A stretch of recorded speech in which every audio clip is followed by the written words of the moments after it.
asymmetric, information about the customer, where the online players seem to have a lot of information about the customer, but don't get to meet them in person. Whereas in the offline business, they meet the customer in person, but they don't seem to know enough about the customer. Actually calls for some, I wouldn't say a leveling of the efforts, but it gives the offline players a great opportunity to be able to catch up.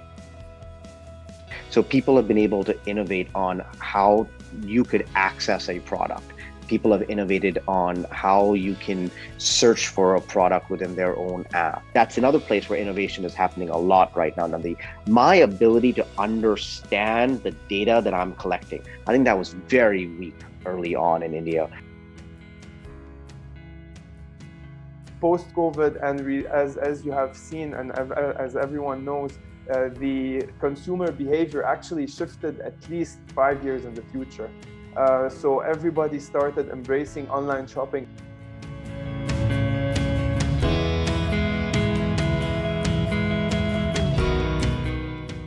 The reason that companies get higher multiples is based on, especially in the private markets, is based on an investor's thought process on two very important but interconnected questions. Number one, how long is this company going to grow at the rate that it is currently growing at, or will it actually increase its rate of growth? And what will the margin structure of this business be over time? The companies that traditionally you mark on a, let's say, on an EBITDA multiple, you're giving them credit for what they've done. I'm giving a company credit for the potential of what it will be possible to do way in the future.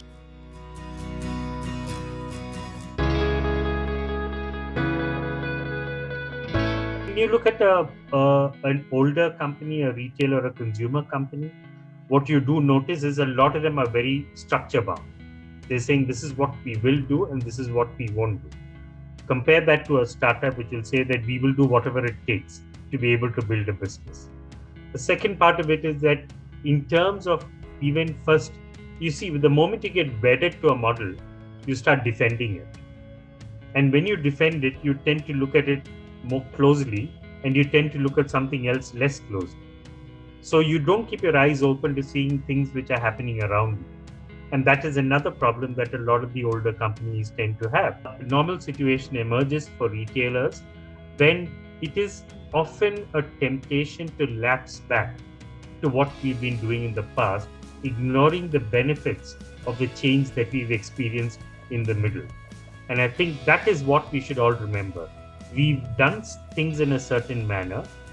We found that it is beneficial.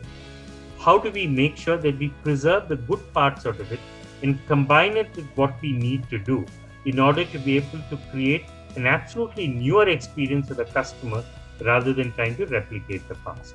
So it's not about whether the mall will decline. The mall will continue to stay.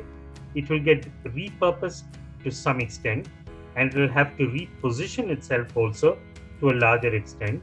And the last part of it is that it will also have to start connecting with the communities which are around. And I've seen, places like Dubai Mall do it. I don't think there's a problem with commercial real estate. I think, if anything, the pace at which online companies are growing, especially brands, whether in whatever sector, is only going to increase the value of commercial real estate. In the exact same way, Nandi, that the rise of e-commerce anywhere globally has increased the ad market in those countries.